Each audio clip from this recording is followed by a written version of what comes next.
Okay, guys. So what I was telling was that we will calling this function, and before that before we call a function, there are a lot of different procedures that needs to be happened so that we are able to again return back to the next line, the 4181 over here.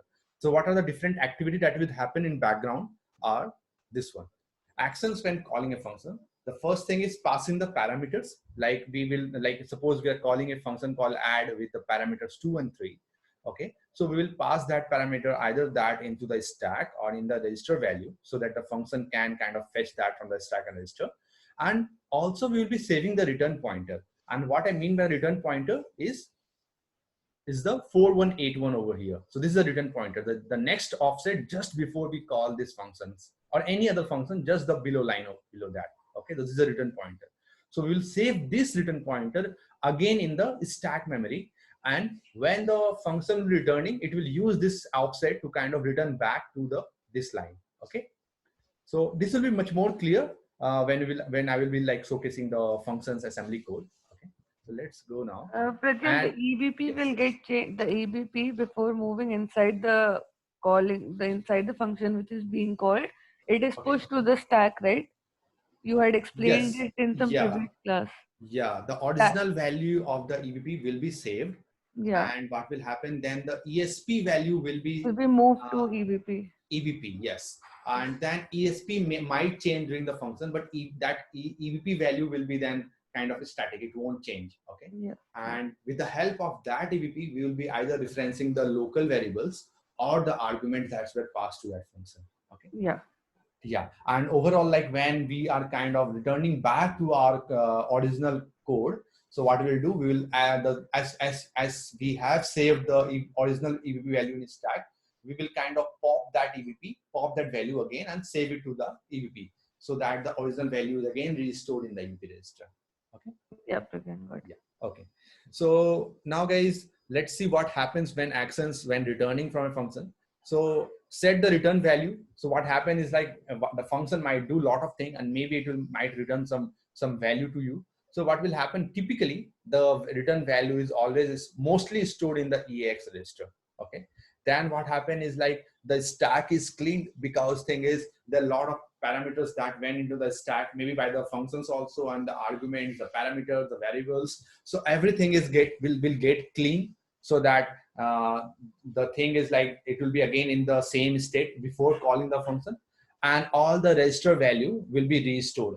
So we will be like maybe saving most of the register value like EVP as I told, and then we'll restoring back to that value.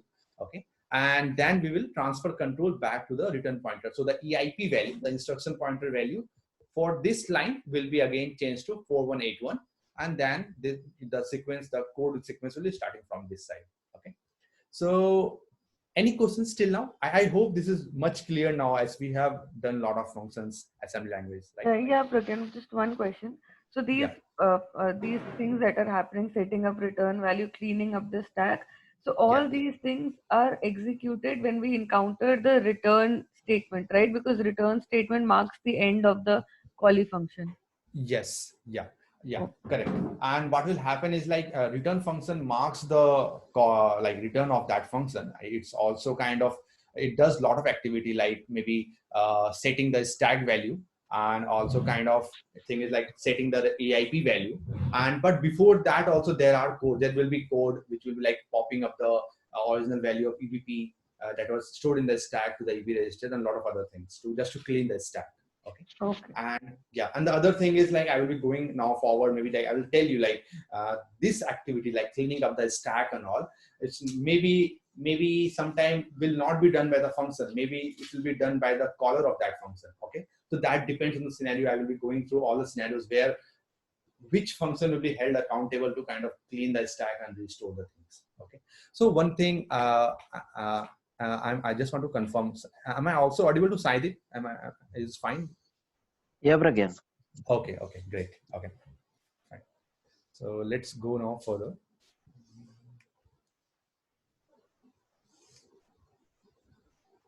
Okay. So how to get a data in and out of the function can vary per compiler. Okay, like how to clean the stack and all the things. So it will depend on the compiler that is used. Okay, so now thing is like there are ways actually how the parameters will be passed to the stack or register, how the return value will be set, who will clean the stack. So there are different methodology for that. Okay, so the first one is the CDECL method. Okay, CDECL, almost 4 methods are there. Okay, so the first one is CDECL. So what is happening over here is the arguments on stack will be pushed right to left. Okay, so right to left means that suppose I am calling a function called uh, thing is like, suppose I'm calling the function add with parameters 2 and 3. So the 3 will be pushed before first in the stack, and then the 2 will be pushed in the stack. So that's how the direction of the pushing of the arguments will be happening in the stack. Okay, then the return value, whenever there is CDCL call, so what will happen, the return value of that function will be stored in the EX register. Okay, now the caller cleans up the stack. And what I mean by the caller, I'll just go to that. The caller is this function. Okay, this will clean up the stack in CDCL. Okay, so the main code will be clearing up the stack. Okay, and then so this thing will be much more clear when I like showcasing you the assembly language. And so, and this is the one of the things which is mostly common. Like most of the time you will be kind of saying this one only, CDECL. Okay, where the argument will be passed right to left, the return value will be in EAX, and the caller will be the which one, the to clean the stack. Okay, then there is another method called STD call. Okay, it is similar to the CDECL only, but here the only difference is the callee cleans up the stack, which means the functions that was called, that function will only clean up the stack. Okay, and normally you will be seeing like there are functions of Win32 API. There are a lot of functions inbuilt of Windows, which will be kind of like clearing. If we are calling that function, in that function only, like it will be kind of like like cleaning up the stack and all. Okay, so Pragyan, yes. can you explain this with the example? Yeah. I'll explain that with example. Just like I will just give you an overview, like what all things are there, like the fast call and all. So CDCL, the parent code cleans the stack, and this is helpful when calling functions with unlimited number of arguments like printf. So where this CDCL will be useful, as I told, that the parent code will be cleaning the stack. So where it will be useful is like, suppose I'm calling the printf function. So in printf, there can be multiple kind of like arguments that I can pass, like maybe like %s, %d, %f, where I'm printing the same line. I am printing a string value, an integer value, a float value, and a lot of various things. Okay, so what will happen is, in that case, the parent code knows like what all values I am printing with the hello printf. So the parent code will be accountable to again kind of clean the stack. So because before calling the printf, it has kind of loaded all the things to the stack memory. So that code will be much more knowledgeable in knowing what different kind of values were passed to the stack. Okay, so the parent code will be held accountable to kind of clean up the stack once the printf function has been returned back. Okay, and in the STD call, the called function cleans the stack. The callee cleans the stack.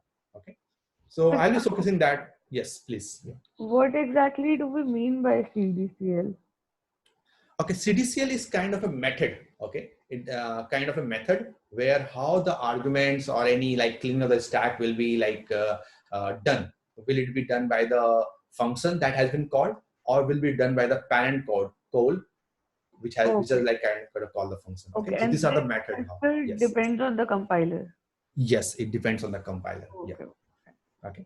So now there are two more things to tell. The first one is the fast call. Okay, the fast call is something where the parameters will be saved in the register value and not in the stack.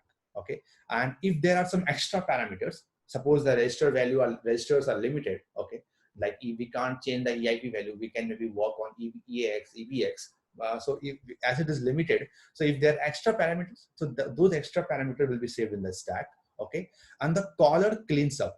So caller means the main function, the main code, the parent code cleans up the stack or cleans up the register and all. Okay, and then similarly there is a this call. there is a method called this call, and you might have seen that in kind of Java and C++ object-oriented programming, where we are writing this dot something inside a function, inside a or in a class or something. Okay, so normally this thing is used in the C++ code, and it is similar to CDCL, where caller skills of the stack, and ECX typically hold the pointer. So this is now normally what happens. Like, what I mean by this call is that this is actually the pointer value. Like, suppose I am accessing any string variable. I am accessing any variable which is holding a string data. So I will be going to that value using the address of that variable. Okay, so this normally stores the pointer of those variable, and the ECX register will normally hold those pointer. Okay, so I'll be focusing most of them like in the assembly language now. So just I want to give an overview, like what are different methods like CDCL, STD call, fast call, and this call. So whenever, like, suppose, as I have told previously, like as I have told that most of the time you are seeing where arguments are passed to the stack and the register value are in the EX, but maybe sometime you are not seeing that. Maybe sometime you are seeing, okay, the parameters are passed to the stack, and there are a lot of other things that is happening. The parent code is still in the stack, not the called function. So just to not get confused, there are actually 4 kind of methods that normally works. And when you see those new things, you will be then at once you will be like kind of knowing that, okay, this is not a normal CDCL call, but it is a fast call or STD call. Okay, so let's see that in much more depth in the IDA Pro now.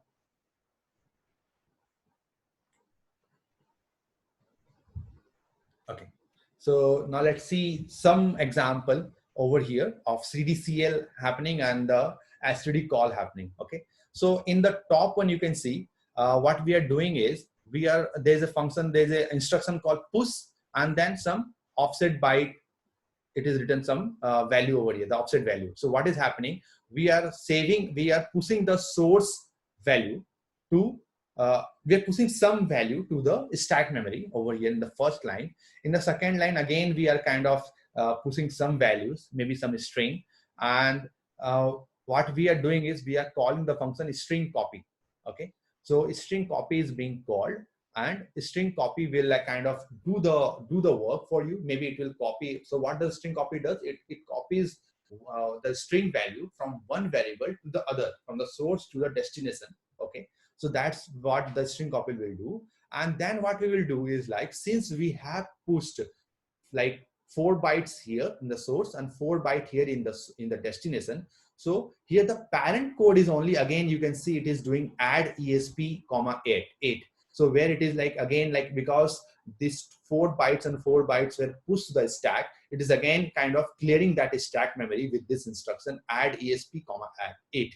So I just want to stop it here and kind of just want to know, like, if there's any confusion in the top 4 lines, and how I know there will be some confusion how the stack memory works, how addition is kind of clearing the stack. And just want to know from you, is there any confusion as of But again, yeah, we are having 2 push functions. So yes, can we consider, like, if we are having 2 push functions, the first one should be considered as source, and I mean, it is pushing the value to source, and second one is going to destination.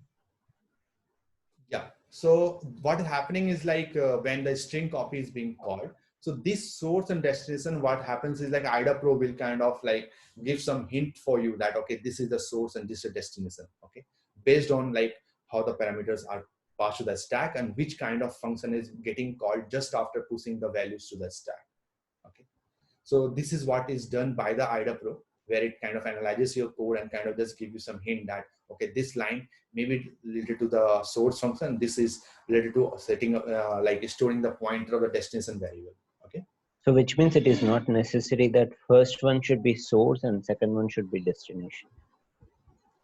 yeah, not necessary, but like what happens is, like, we sometimes also follow direction. Okay, so suppose we call the function string copy. So in string copy we will normally kind of we need to see that if the destination is getting before and source is getting before when we are calling the string copy, and based on the direction, either from right to left, the parameters will be passed to the stack. Okay, so based on the direction, we can tell, okay, that suppose string copy is having two parameters like destination and source, and then if it is CDCL, it will be followed, the direction will follow as right to left. So what will happen is the source will be kind of pushed before, and then destination will be pushed before. Okay, so based on direction, we can tell, okay, the first one is related to the source and the second one is related to suppose the destination. Okay. One question, Pragya. Yes. So Yeah. we have pushed two values onto the stack, then we are calling the function string copy. So now Yeah. how will string copy know that I have to take these two input parameters? So string copy will take it from the stack, whatever Okay. is Yeah. in Yeah. the stack. Yes. Yeah. That only when the function is getting called, the function has that function already has a code to kind of, it knows like the two parameter will pass to the stack, and I need to like access the top two values of the stack, and this will be my parameters. Okay. Okay. So the function already has the codes written where it will like kind of fetch those values. Yeah. Okay, but I didn't understand the fourth statement, add ESP comma 8. What Yeah. exactly are we doing? Yes. Yeah. Let's see that. Let's see that.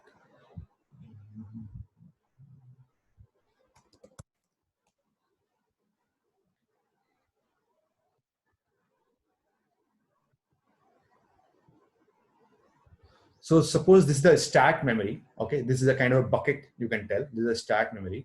So what happened is the stack memory, the offset value is something like this. Suppose this is, I'll just use this one. So suppose this is 1. This is, for this section is 1. For this section is 2.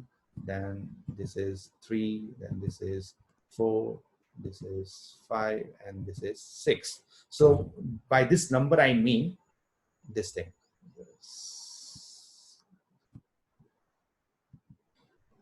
So suppose these are the blocks of like suppose 4 bytes. Okay. Let's complete this. Also, Pragyan, we will be able to see the previous videos for some more time, right? No, I will be like sharing all the things with you. The only thing is because I was seeing like a lot of other people were subscribing. So that's why I just for like containing that thing, I just quickly like kind of change the thing to private. Okay. And now I'll be like, okay, I got your IDs and I will like add all of you. So only 2 of you may be able to see that in videos. Okay, thank you. Yeah. So now thing is like, see this as a stack memory where it's kind of bucket. And there are 4 byte sections over here. 4 byte thing, 4 byte storage, 4 byte storage, 4 byte storage, and 4 byte storage. Okay. So now what will happen when this value was pushed to the stack? It will actually in the stack memory, it will start from the high to low. It starts like this. It goes like this. Okay. The filling is done from below, like from the higher memory to the lower memory. Okay. From the 6 to 1. Okay. Now what will happen? The first value will be stored over here. Okay. The second value will be stored over here. Okay. Now what will happen is when we have to clear the stack. Okay. So now the ESP value is here, the 4 number, the 4 one. Okay. So when we have to clear the stack, what we will do is we will just add, suppose this is the 4 byte, this is a 4 byte. So we will add ESP 8. So what will happen? The ESP value will again be pointing to this point. Got it. Okay. Yeah. Got it. So what is happening over here? The old values are still there. Okay. As you can see, the old value is still there. It's not deleted, but we don't have to clear now. Yes. Can you just repeat it? I didn't follow it properly. Okay. See. So now suppose this is a bucket. Okay. And see this is a stack memory. So in the stack memory, let's see this block of code, this part as 4 byte, this part as 4 byte, this part as 4 byte, and so on. Okay. Now when we fill some data in stack memory, what happens? It starts from bottom, from high to low. So what will happen? The first push will save the data over here in the 6th one. Okay, which will consume the 4 byte over here. The second push will consume this 4 byte. Okay, Okay, so what will happen? The ESP will now point this one over here, the fourth number. Okay, now Okay. to clean the stack, what we need to do? We need to we know that we have pushed 8 bytes, so we need to kind of again restore this pointer to this Some pointer. disturbance is coming. Okay, is it fine now? No, again, it is still there. Okay, just give me 1 minute. Yeah.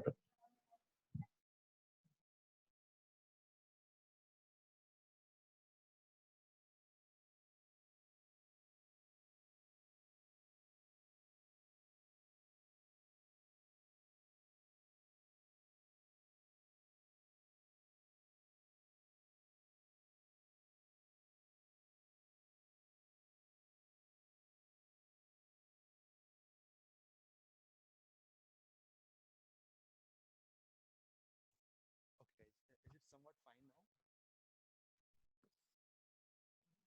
But voice is coming a bit low again. Okay, now it's fine. Any improvement? It's clear but There's very some glitching. feeble. We can't still hear it. Okay, just let me try again. It's better now. Better now? Okay. Yeah. Okay. So I hope it's fine. So I'll just start again with the stack memory. Okay. So thing is that the ESP is now pointing to the fourth number. Okay, the fourth block of like 4 byte. Okay. So now we have to clean the stack. So how we will do that is like we'll just restore from 4 to this value, the sixth one. So as we have kind of like pushed 4 byte and 4 byte, that is 8 byte. So we will add ESP8. So the pointer of ESP will go from this point to this point now. Okay, so that's how the cleaning of the stack happens. So is it clear now how the Yeah, cleaning of the again, I okay, got it. Yeah. okay. Okay, so we are not really popping the values. We are just moving the pointer from the top of the stack to where we need it to be. Yes, yeah, we are just doing that. We are not doing any overwriting, no, nothing like that. We are just kind of just moving the ESP pointer, and that's it. Our stack is clean now. Okay. So technically, this is what happens when we pop the values, or this is No, what we're doing here. no. When we pop it, they will get deleted, right? No, when we do a pop, suppose I did a pop over here. So this value. So suppose I wrote pop EBP. Okay. So what will happen? This value will be saved to the EBP register. This value. Okay. And the stack pointer will be added 4 bytes. So it will now point to this part. This is how it works. Got it? So is there any difference between the pop, what will happen in the, if there is a pop statement, and what is happening here? Okay, so difference is like in the pop. So I have to write the register value or some offset. So the value will be stored over there. So if I write pop EBP 2 times, suppose I write pop EBP 2 times, the same thing will happen. The stack pointer will be moved from here to here, but those value will be saved to the EBP register. Got it? And it might affect the original value of EBP. Okay, so if we don't want to do that, we will just do add ESP comma 8, and the stack pointer will be again pointing to over here. Okay, so you can achieve setting up the stack pointer with both the instruction, but thing is over there you will be affecting the value of any of the register that you are using. Suppose you're using pop EBX, so EBX value will be changed to this value, what is stored over here. Okay. Okay, got it. Okay. Yeah. Okay. So this is actually like kind of example of a CDECL method. Okay. Where we are kind of pushing the values and then calling the function, and the parent code is only cleaning up the stack. Okay. Now let's see an example of STD call. Okay. So let's see. We are pushing some values, some offset lib name, and IDA has analyzed what's the value of that lib file name variable. It's kernel32.dll. It has just put in a comment for you just to maybe make an analysis somewhat easy. So we are pushing this value again in the stack kernel32.dll, and then you see we are calling this function load library A. Okay, but you don't see kind of again cleaning of the stack as we saw in add ESP comma 8. So what is happening is that cleaning is done by this function, load library A. And that's why we don't need to again clean up the stack by the parent code. And based on this, you can tell, okay, this is the STD call and not the CDCECL. Is it clear now how you can just by seeing the example in the assembly code, you can tell, okay, this is CDCL, this is STD call. Is it clear? Yeah, so the only way of telling if the function is std call or the other ones is when we see that if the function itself is cleaning after calling a function. If it is not cleaning itself, then it is the nstd call. This is the Yes. only way of telling, right? Yeah, this is only way of telling. And let's go back again to this one. Yeah, so actually, yeah, similar to it, it's similar to STD call. STD call is similar to CDCL. The only difference is like cleaning of the stack. Okay, got it? Okay, got it. Okay. And okay, now let's see that.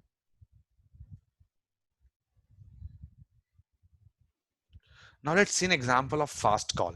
Okay, so in fast call, as I told, the values are not pushed to the stack, but to the register value. Okay, so you can see that before calling the function, all the values are, you can see there is no push instruction, and the values are moved to the some of the register like EVP, EDX, some memory offset. Then it is then this memory offset value is kind of moved to the EDX.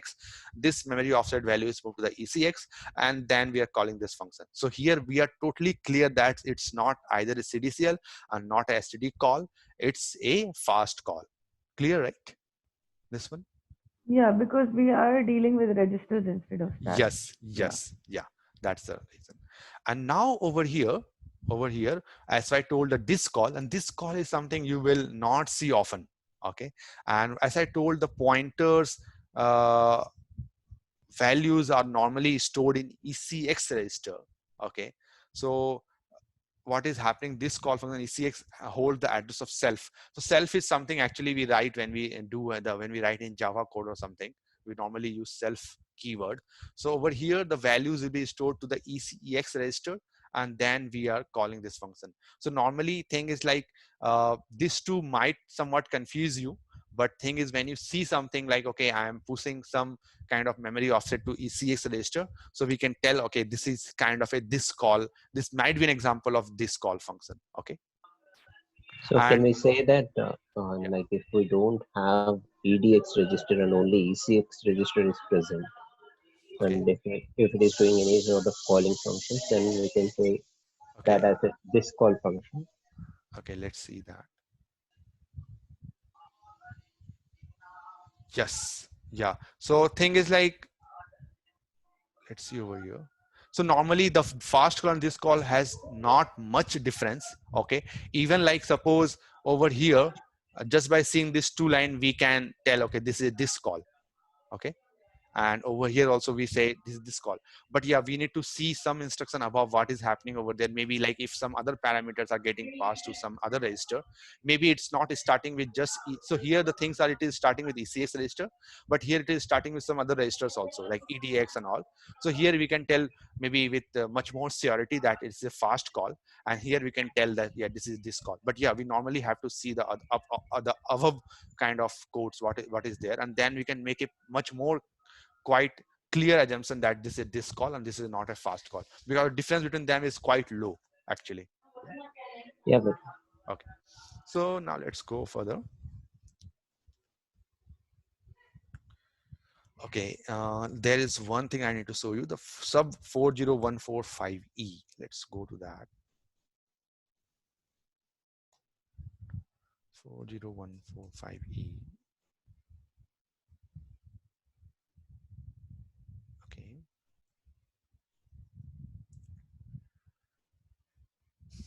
STD call with return the stack.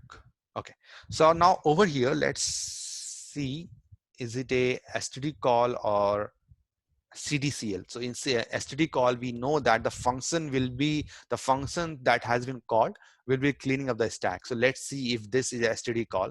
So one of the thing that how we can do that, as you can see, there are some hint also like added by the IDA Pro. It has already written STD call, but let's see that in a much clear way.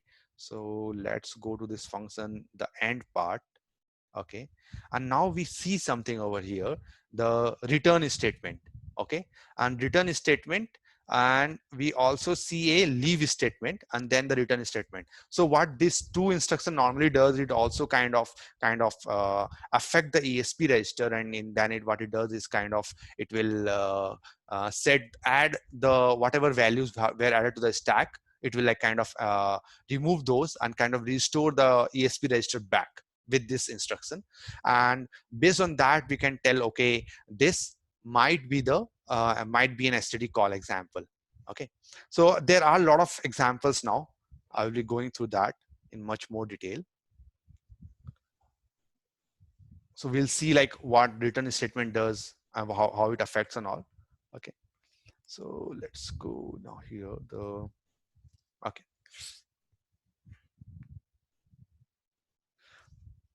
Okay, the push instruction subtracts from ESP and place a value at that. The move instruction can do the same. Okay, this is something I have noted down. Okay, guys, can you just give me 2 minutes? I'll just come back and kind of again start resuming from here. Yeah, sure, Pragya. Okay. Okay, so one more thing I just want to let you know, guys, that when I was kind of like, because these things will again come back, so I just want to again revisit this thing. So when I'm telling you this return 0ch over here, as I told, like it is kind of a stack, like cleaning of the stack. So it's because when we are returning to the original code, what is happening is this return function will actually like restore the EIP value to the next line of that parent code. And as you can see, 0ch, so 0ch in hex in decimal is 12. So actually it will kind of like add ESP plus 12 actually. Okay, so that's two thing actually this instruction is doing, the return 0ch. Okay, and that's how we can tell, okay, the clean instruction is getting implemented in the stack memory, is getting implemented inside the function itself. And that's how we can tell, like, okay, the function is getting accountable over here to clean the stack. So this is a STD call method. Okay, got it? One question, Pragyan. Yes, yeah, So we saw that this function can be STD call because it is cleaning itself. We got that. yes, yeah. But if another function is calling this function, then that function is not STD call, right? Because then that function is not deleting its own arguments. No, it won't delete those all arguments. Okay, so this function will be doing that, like it is restoring the value. Like it is adding again, suppose 12 bytes to ESP value. So the original parent will not again kind of add those values. Okay. Yeah. So if so the the function, the block of code above this small one is calling the later one, right? So the above function is not STD call, right? Since it is not deleting the argument.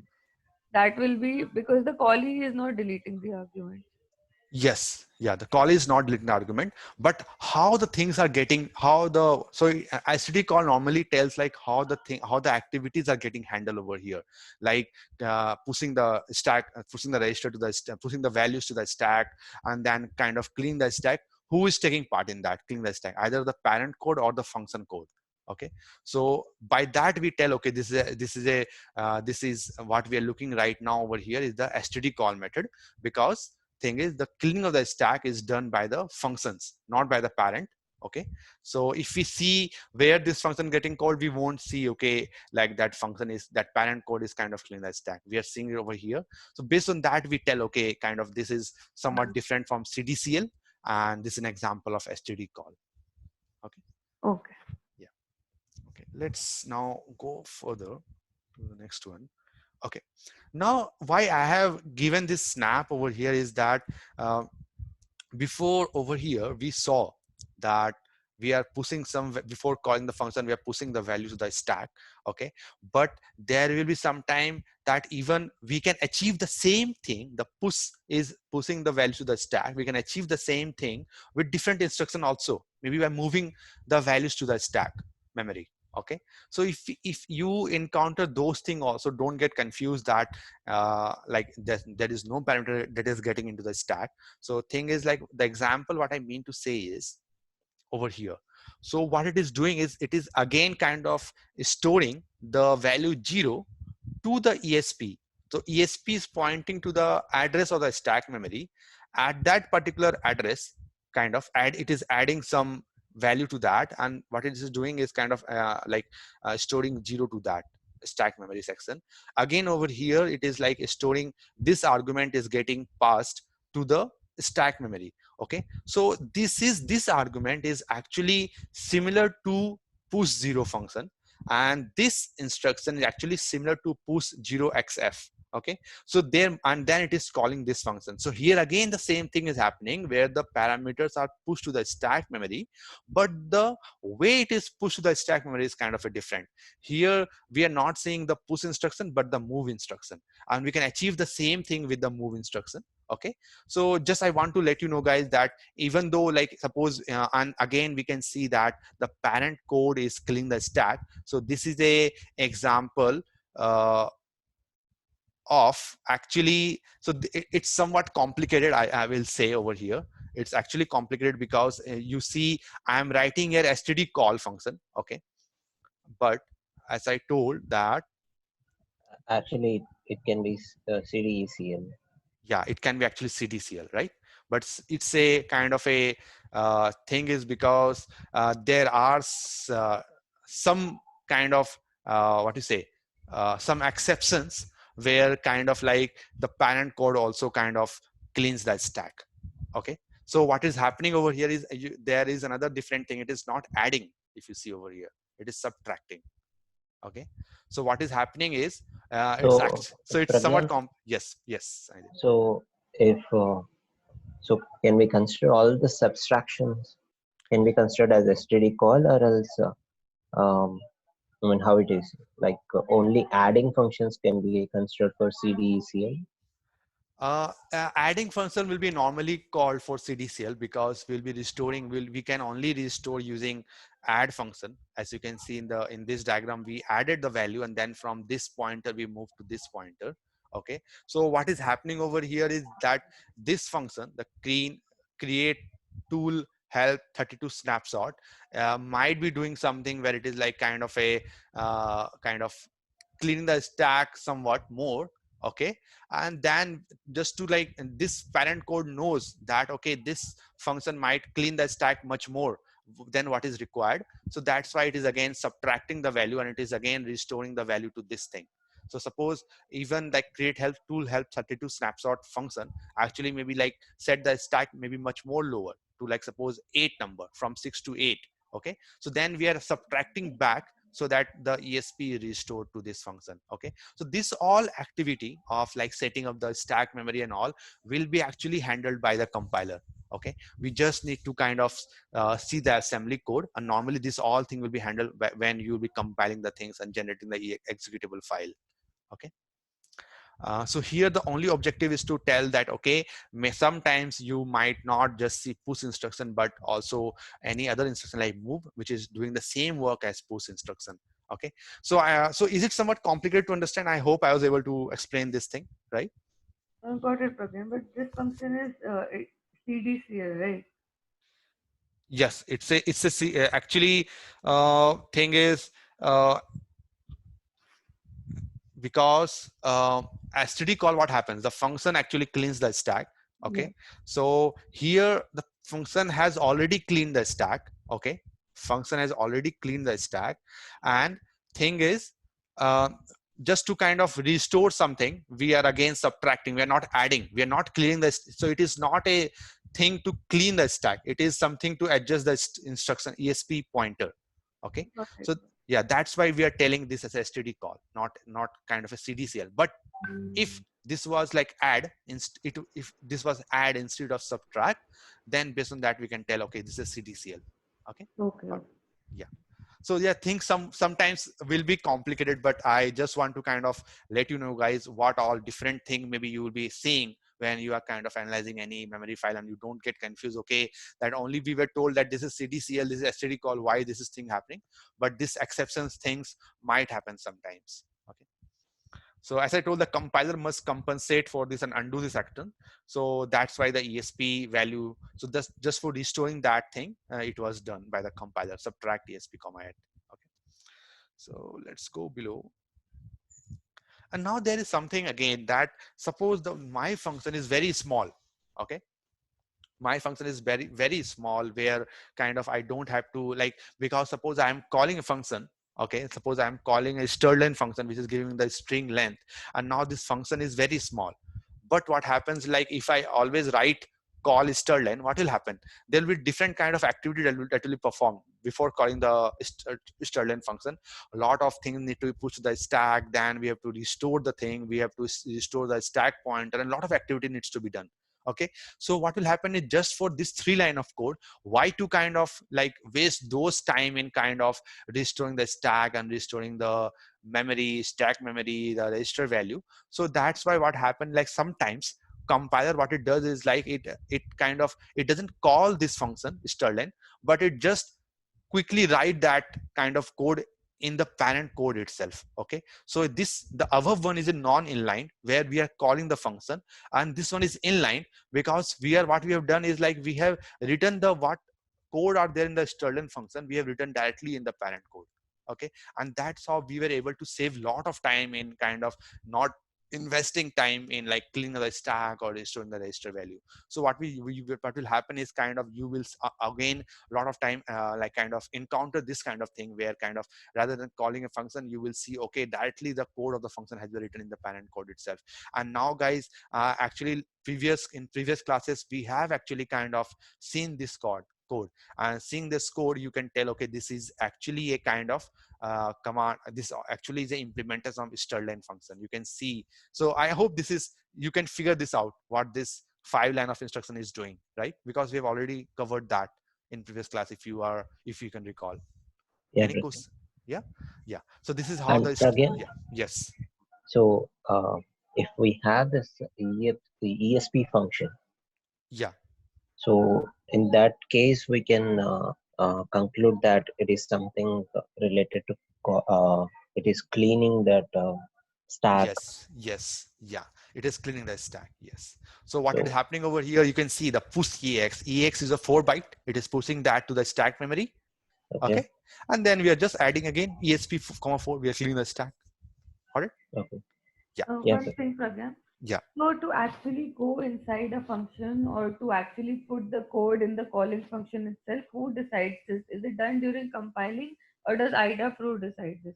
No, this is done by the when we are compiling the thing. IDA Pro only kind of analyze that and kind of it doesn't change any of the assembly code. Okay, if it does, what will happen is that the malware will detect that and kind of it won't execute. There are a lot of things, so it won't do anything for you, but it will make your analysis somewhat easier. It will like put some comment like if it is seeing STD call or CDCL, it will just put it before you. Okay, and but this all thing are done by the compiler, not by the IDA Pro. Yeah. Okay. So I hope this section is very clear where you can like Pragya, encounter. Yes, yes, Sandeep. in one of our team meeting, like my team lead said that not all the codes can be, uh, uh, I mean, not all the malwares we can fool the malware through IDA Pro, like Yeah. just like changing the logic from XEM0 to XEM0, XEM0 to XEM0. Okay. Uh, in some malware, if we try to do that, Hmm. so he said that the malware can crash itself, or that code will be crashed. Yeah. So I mean, do we have any malware like that? In those malwares, what is the approach that we do from IDA Pro for? Okay. So actually, in module 4, that's kind of a like maybe a month or later when like obviously I'll try to touch that as soon as possible. But actually, and the module 4 is wholly devoted to self-defending malwares. Okay.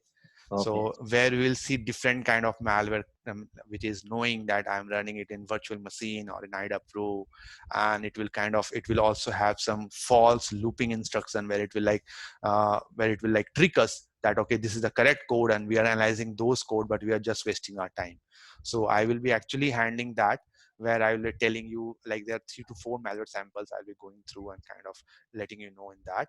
But thing is, there is always a way to kind of thing is to stop that thing from happening from the malware. So for that we need to be better malware analyst. We know that okay, this code, just by seeing that, like suppose by seeing this we can tell now this is a strlen function because we have done this work, right? where we are seeing that some length is getting checked over here. So we can tell overall that is this implementation of student function. So based on that, we can tell, okay, that yeah, malware is trying to kind of check this, and then it is crashing and it is exiting from there. Okay, even so we can tell, okay, it is not doing any changes in my system. It is not like kind of exploiting any data, not setting any server, and then it is just returning without any crashing. So we can tell that this is kind of like a false path that we are following, and then we'll kind of try to jump to the next path. Okay, so that's how we can actually kind of, we need to do a more better analysis, and then we will be able to actually kind of cover that every time for any malware. Okay, and thing is when I was working on exploitation techniques, where I was working on developing exploits for different softwares. So over there, actually, we have a technique, we implement that in IDA Pro. What we do is like, we run the code, we run the malware, or any, suppose I want to kind of make a exploit for VLC software. Okay, what will happen is like when you run the VLC, it will kind of take full control of your computer. So what happens, like how we normally approach in that is like, we load the VLC player in IDA Pro, and then there is something called as color coding. So we'll just let the VLC run, and then what we'll do is like IDA Pro will kind of color code all the instruction with yellow color, just to let us know, okay, after this software ran for like suppose 2 or 3 minutes, we uploaded the file, we played the video, what all codes were affected by that, like how much thing we were able to see, and what part of code we were not able to touch. Okay, so that we actually ease our task by the color coding. So that similar activity we can actually implement in the malware also, where we will run the malware, we will do some color coding. Okay, and if it crashes, we can just see the code overview and just tell, okay, this is the part of the code that were executed, which is in yellow color, and this part of code was not executed, which is in white color. Okay, and then we'll see where this thing got happened, where the minute things where this thing got happened, why it didn't cover that thing. So that's how actually there are a lot of ways where we can kind of in an ease manner also we can kind of cover those self-defending malwares thing. Okay, got it? Yeah, Pragya.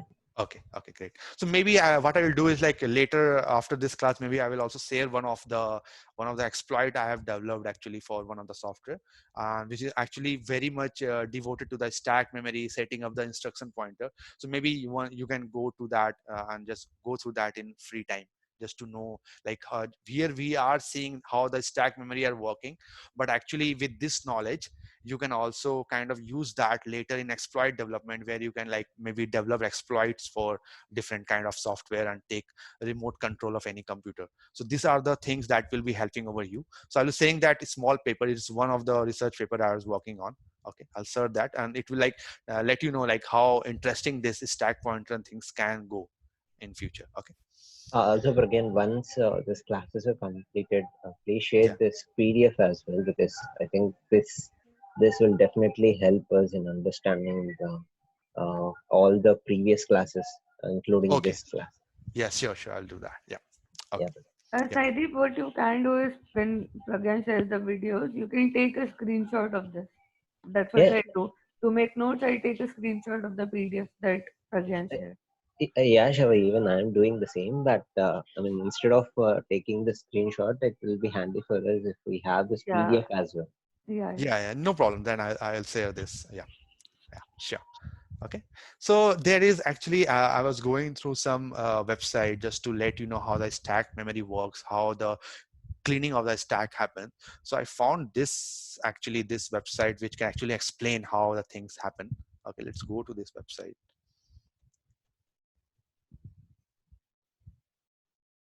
Okay, stack demo. Okay, let's see how they have tried to explain the cleaning of the stack and all. Okay, so as you can see over here, this is the stack memory. Okay, and the memory offset over here is 12 double F FC, and here the top one is 12 double F VC, which is smaller, which is lower. So as I told, the stack memory always grows from higher to the lower memory. Okay, that's what we are seeing over here. And now what they're telling is the EX value was something 0, 1, 2, 3, 4, and EBX was 0. Okay, then they are pushing 4056. So what is happening? The uh, ESP is now pointing over here, the top one over here, not here. It is pointing over here. And what is happening is like 4056 has been pushed to the stack. Okay, because of the first instruction. Okay, now let's go again below. So now the EX came in the picture where I am again pushing the 1, 2, 3, 4, and the ESP has moved from here to here. Okay, and then I am pushing the EBX value where I am pushing 0 value over here, and the ESP is now pointing over here. Is it clear now, guys? I think it will much more clear how the stack memory works, right? Yeah, Pragya. Clear? Mm. Okay, great. So now let's see in much more way how pop works. Okay. So now what is happening is again, we are like pushing the EBX value, where again the 0 value is kind of pushed to the stack and ESP is pointing over here because the EBX value was 0. Let's see, let's go again. Here I am pushing the ECX value, where again the ECX value is 15. We are pushing this to the stack memory. It is going from higher memory range to the lower memory range. Then again, I will push the EBX. So EBX, so no, it's not a push, it's a pop. Okay, so let's see. So the push was pointing, the ESP was pointing over here. And when I will do the pop instruction, the ESP will be added 4 bytes. So now from here, it will point to this part. Okay. And as I told that pop EBX, the value, this one will be then stored in the EBX. Okay. The first one. Okay. So let's see that. So you can see the pop EBX. Okay, basically, so pop EB, when we say pop EBX, when we are popping the value, the popped value is getting saved to EBX. Yes. So if we do Okay. anything pop EX, the value will pop, the value of the stack memory will be saved in that register. And the stack pointer is, you can see like from here, it is now pointing over here. Okay, because that is why I used to get confused because I used to think that popping will only happen on top of the stack. Then why are we writing pop EBX? Oh, So, okay. Okay. Yeah. yeah, I got Just it because now. to save that thing to that register. Okay. Got it, got it. Yeah. And it is doing two things. It is saving that value, the EBX, and always also adding a add ESP plus 4 in the background. Okay. These two instructions are done by the single instruction over here. So Okay. it's technically doing three things. First, it is deleting that value from stack, then it is storing that value in EBX, and then it is moving the No, pointer. to be correct, is actually doing two things because it is not cleaning that, is not removing this thing.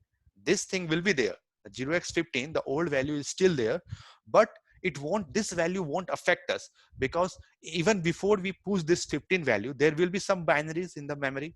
There might be some random binary. We don't have to care about that. We just push 15 and then we just pointing the stack pointer to this here. So even though this value stays, the old value stays, it won't affect any of our activity.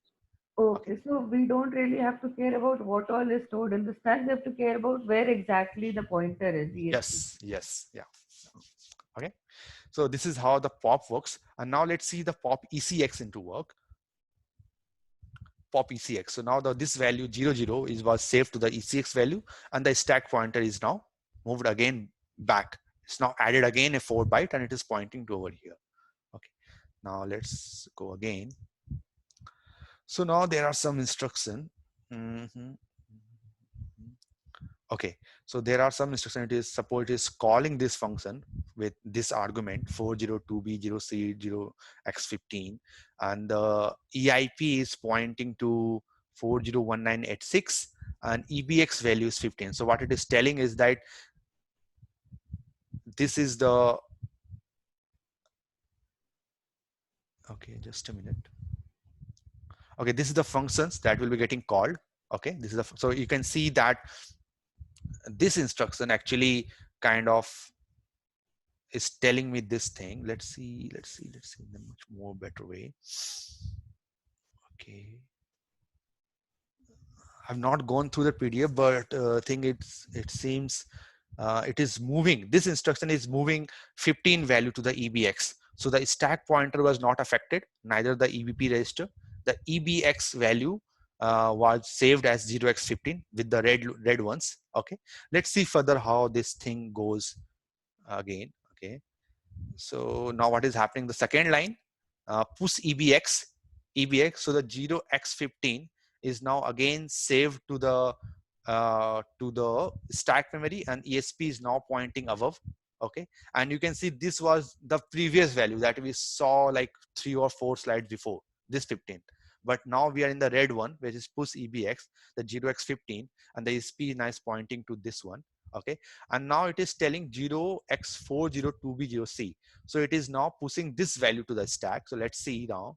So you can see that 402BC now got that 15 value got replaced with 402B0C. Now stack pointer is pointing over here, and now it is actually about to call this function, which is at offset 0403804. And 4038404 actually it takes two arguments, this one and this one. So what happens was that it was right to left. So first right argument was pushed to the stack, and then the left argument was pushed to the stack, and then we called this function. I hope this is very much clear now, right? How we are calling the function, how we are about to call the function. We are pushing two arguments to the stack and also from right to left side. So first 0x15 got pushed, and then 040205C got pushed in the stack. So the topmost, the first one is in the top in the stack, and the next one is in the bottom of that. Okay, and now before calling this function, as I told, we need to kind of again return back to the original code. So we will kind of store the return pointer in the stack. Okay, so that we kind of again come back to this line 401993 and all. Okay, so let's see that how this is getting implemented. And as of now in this slide, the EIP value is 40198D, which is the next instruction that will be getting executed. I hope this slide is very much clear to all of you, right? All the things that is happening over here. And any questions still now? Yeah, Pragyan, but can you just go back to the one or two slides? Because okay. I just want to see how the flow is going. Okay, we'll start from here then. Yeah, let's see. Yeah.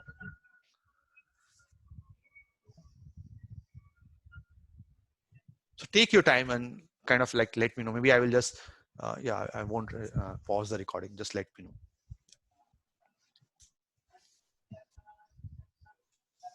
I'll do it for some time. I'll just give you some time. It's okay, great.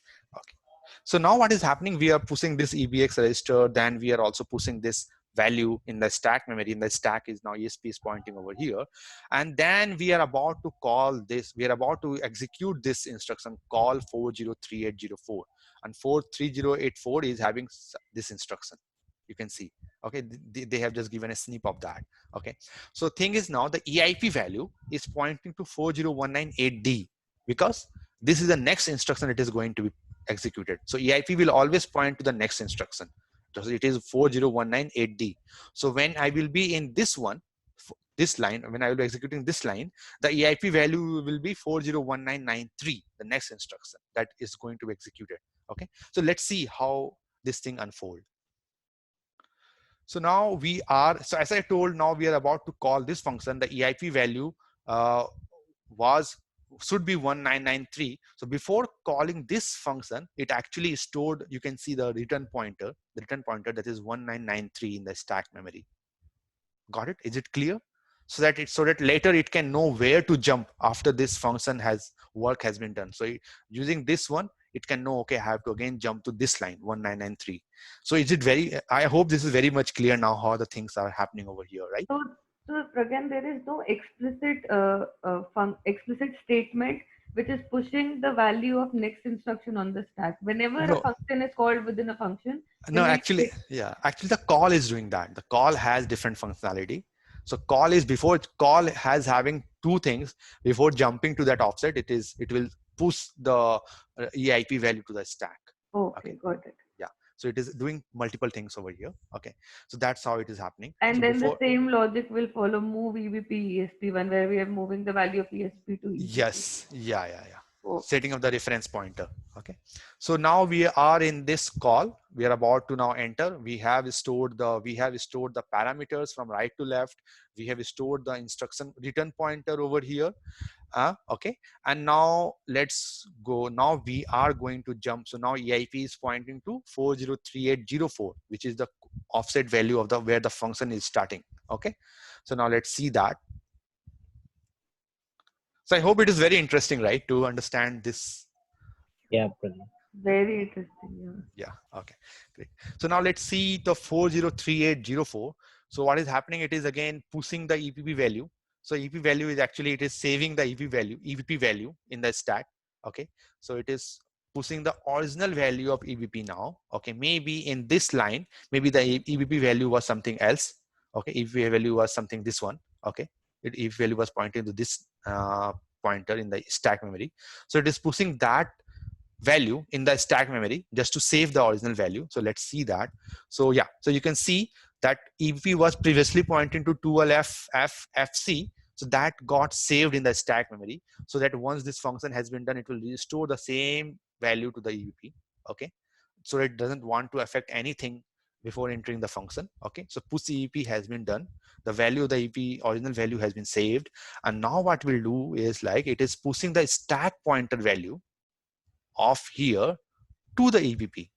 Okay, so the stack pointer will, maybe it is something 12FFFC minus 4, 8, 16, 4, 8, 12, 16, 20, 24, 28. So 12FFC FC minus 28. So ESP is pointing to this value, minus 28 value. So it will now kind of move that value to the EVP. So let's see that. So as you can see now, EVP is also pointing to this one, the same where the stack pointer is pointing. Okay.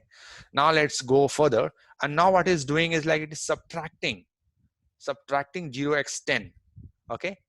In this line, the red line is clear, right? The EVP is now also pointing to over here in the same manner. So it is actually called frame pointer now. Frame pointer means it is showcasing you the frame, that below this are the arguments that were passed to the stack, and above this maybe it is allocating some value for some variables and all. So what it is doing is the EVP is now pointing to over here, and now because ESP value will be changed, so that's the reason it is like saved, the ESP got saved in the EVP. Now EVP is pointing to over here. Now let's see what is happening. Now sub ESP comma 10. So now ESP jumped from here to here because I subtracted 10 bytes from here. 10 in hex is I think 20.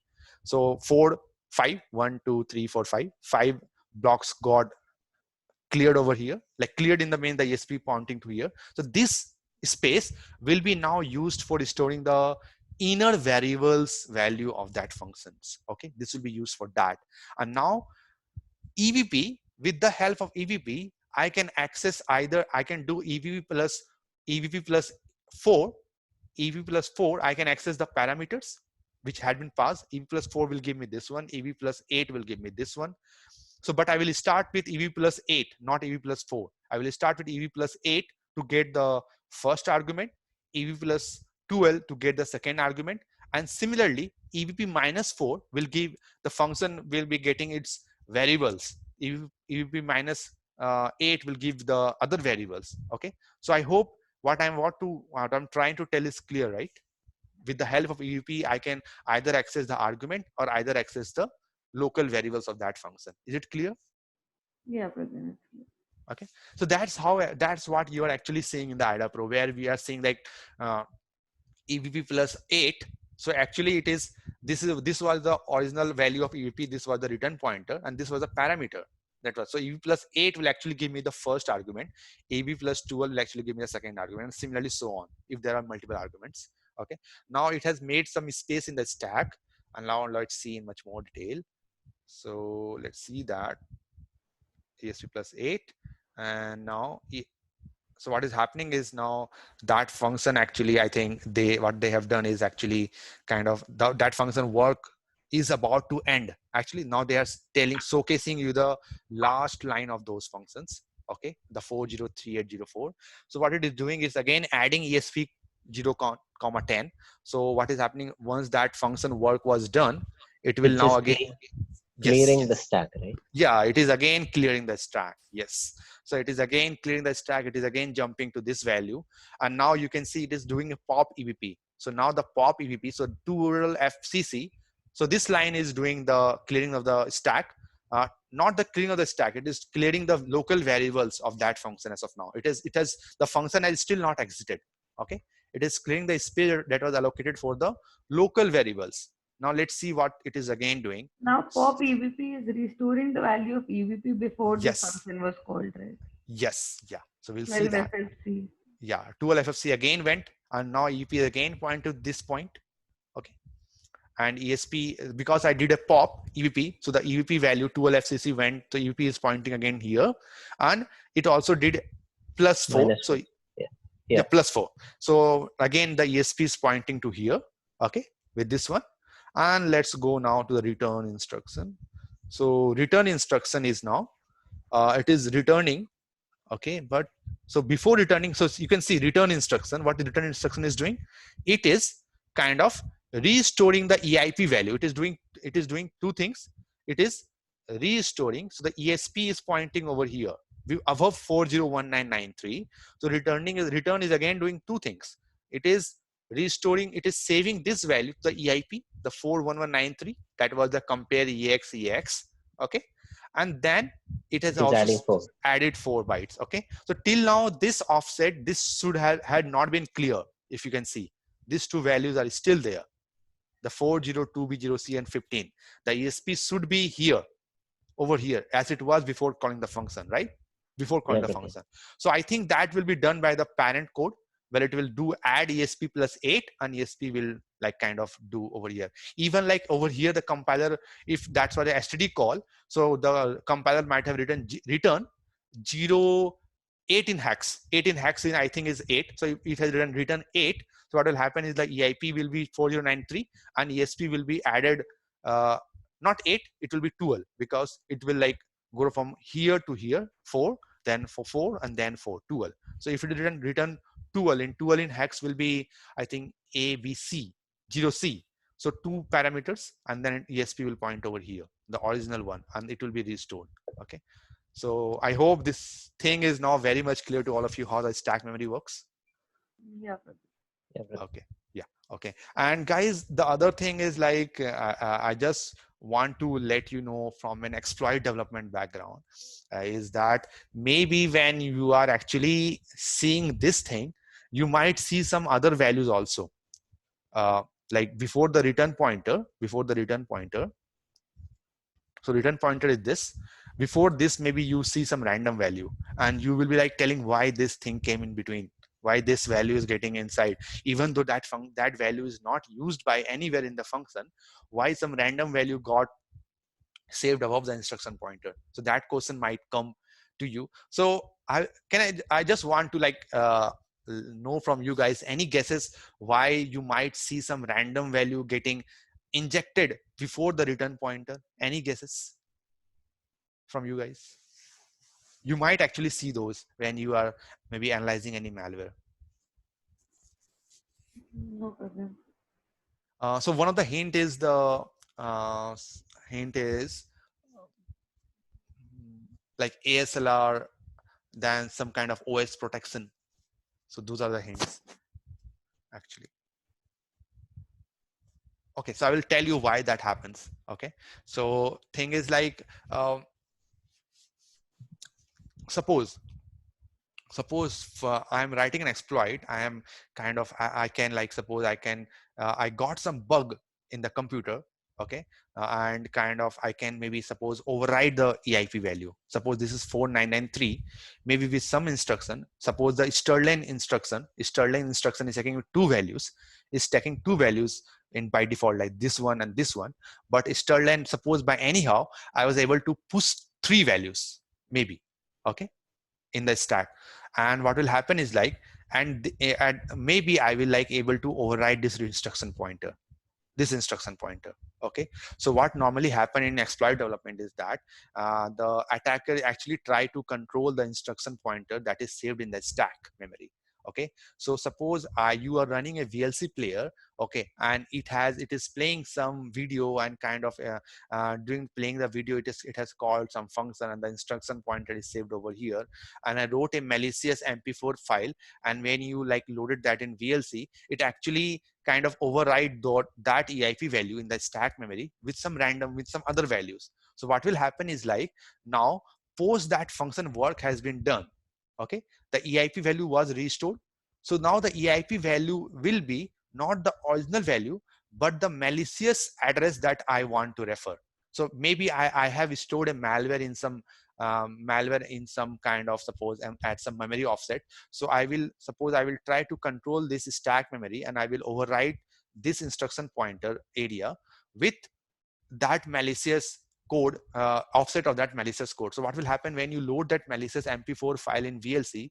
What will happen? The VLC will jump from here to my malicious code, and maybe it will give me a remote control of your computer.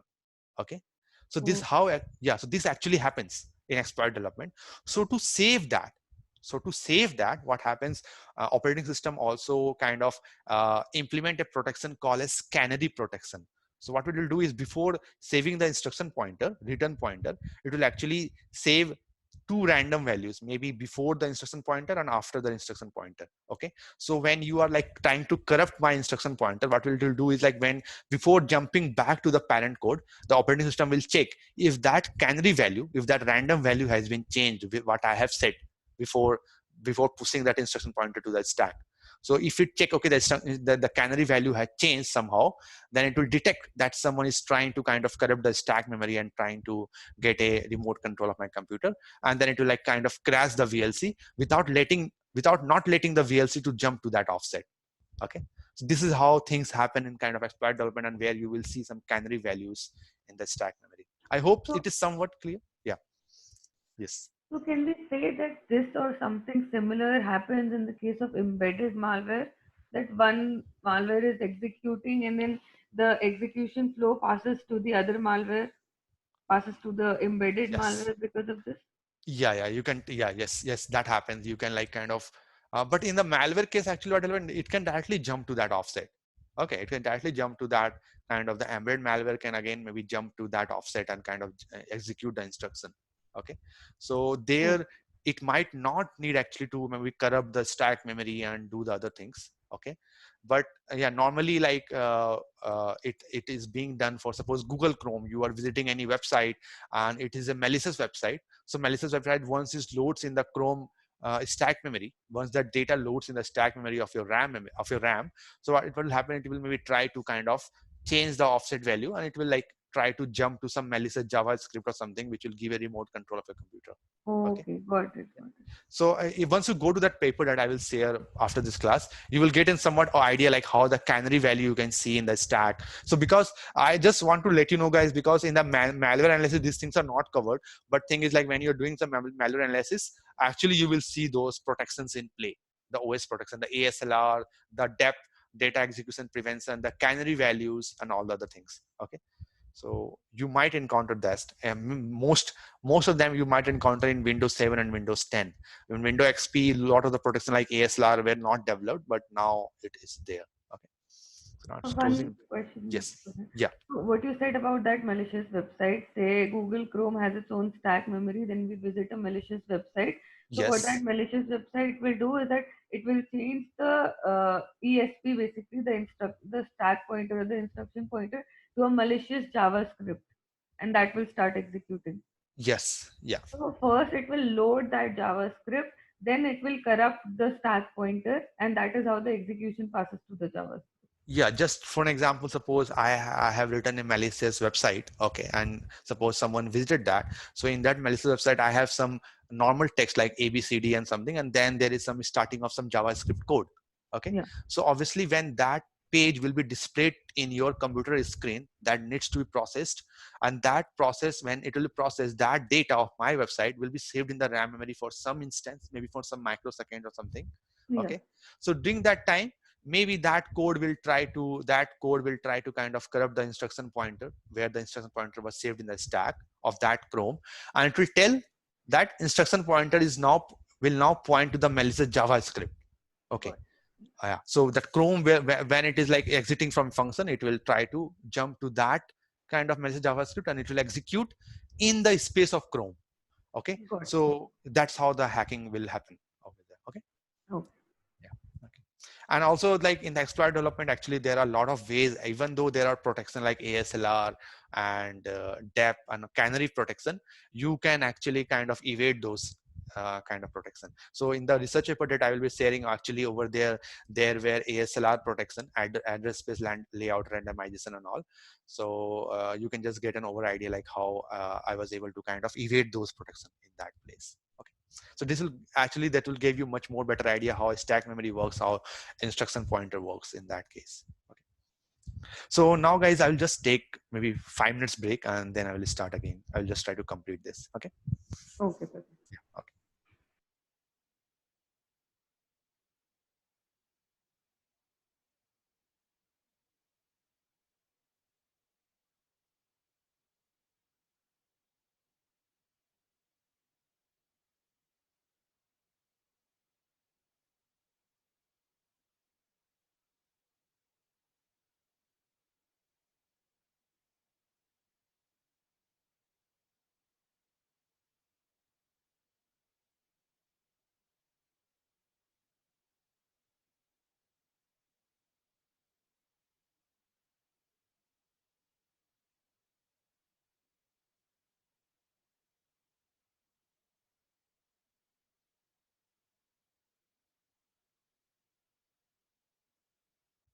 Okay, guys, just one thing, like I don't have much now. Actually, thing is like, I hope I'm audible to all of you, right?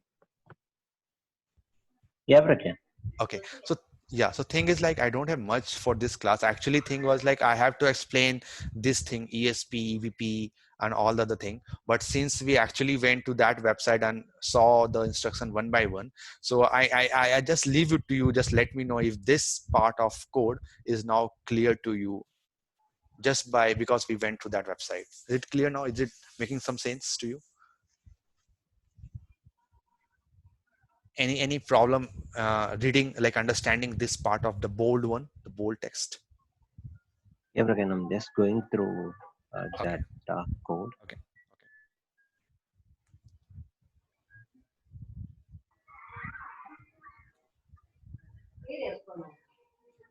Clear, right? The same thing actually that we discussed actually in the website. Like ESP plus value will give us parameter, EVP minus value will give us a local variable and other things. And this will be much more clear by seeing this diagram actually.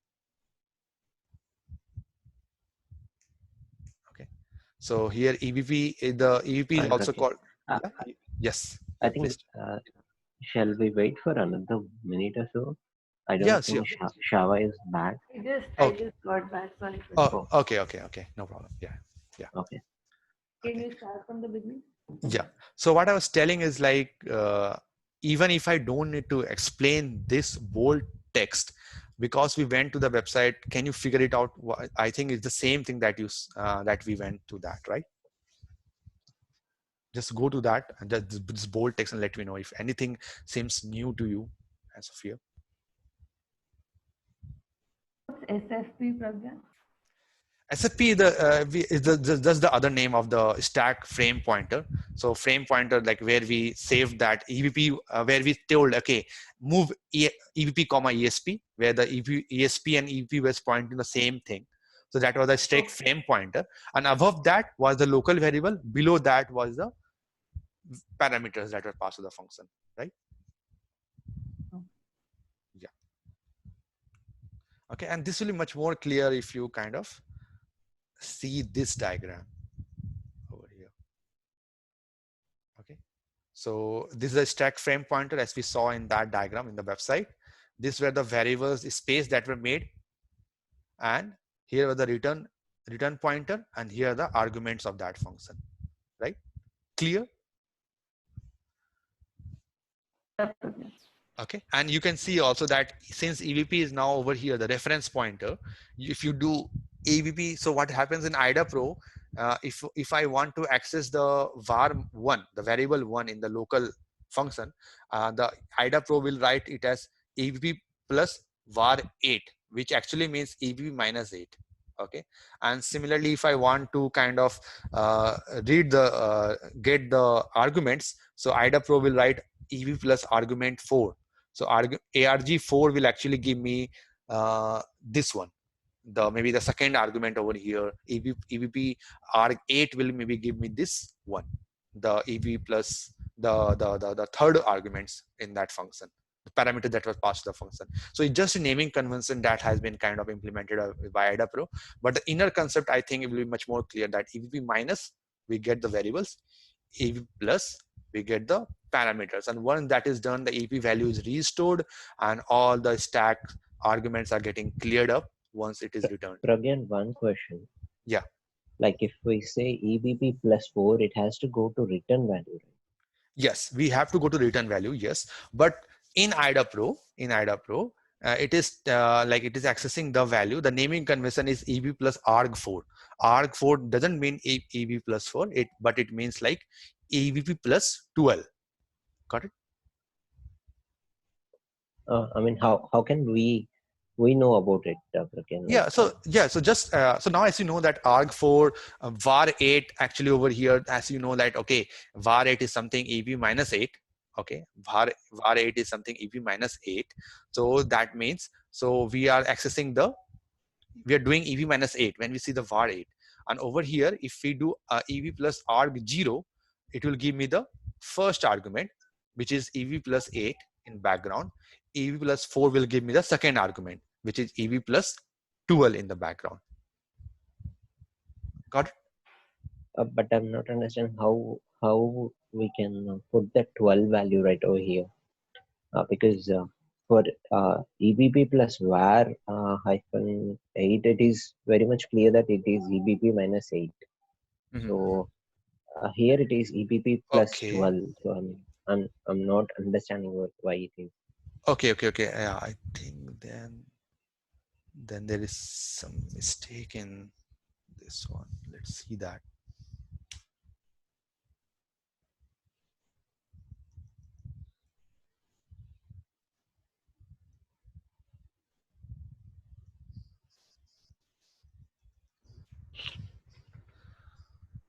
EV minus 8, EV plus 8, EV plus 0, C and 8.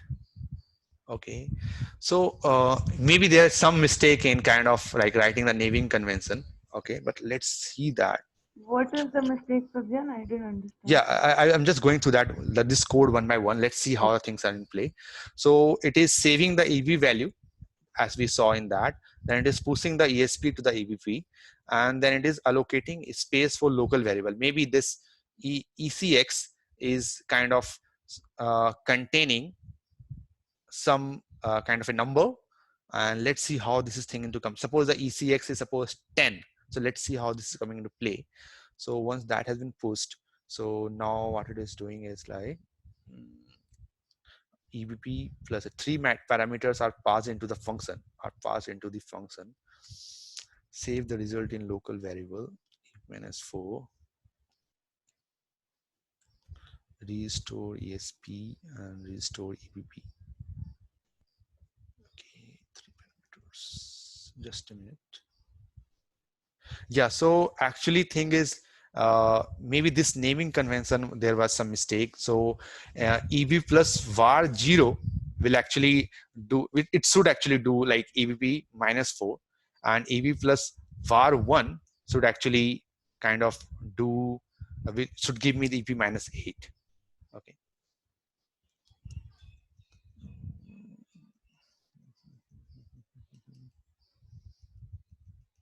So what I'll do is I will confirm once again like how the naming conventions are in IDA Pro. But normally it should be actually EV plus arg0, EV plus arg1, EV plus arg2. And similarly to access the local variable, it should be EV plus var0, var1, var2, and so on. Okay. Is it clear, Saide? Yeah, Pragyan. Yeah. So we'll follow this kind of like combination.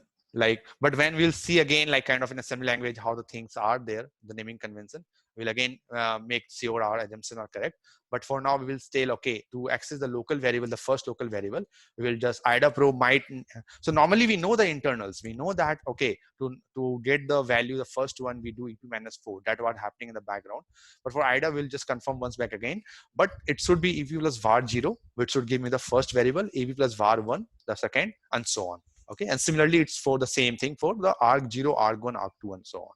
Okay, got it? Yeah, Pragyan. Okay, so I'm stopping for today, and kind of then we will go on like seeing some other malwares and like kind of working on the functions and all and trying to understand the assembly language in much more detail. Okay, so I'm stopping the class for today. Okay. Okay, Pratik. Okay. Fine. Yeah. Thanks, Varkin. Thank you. Thank you. Yeah. Thank you.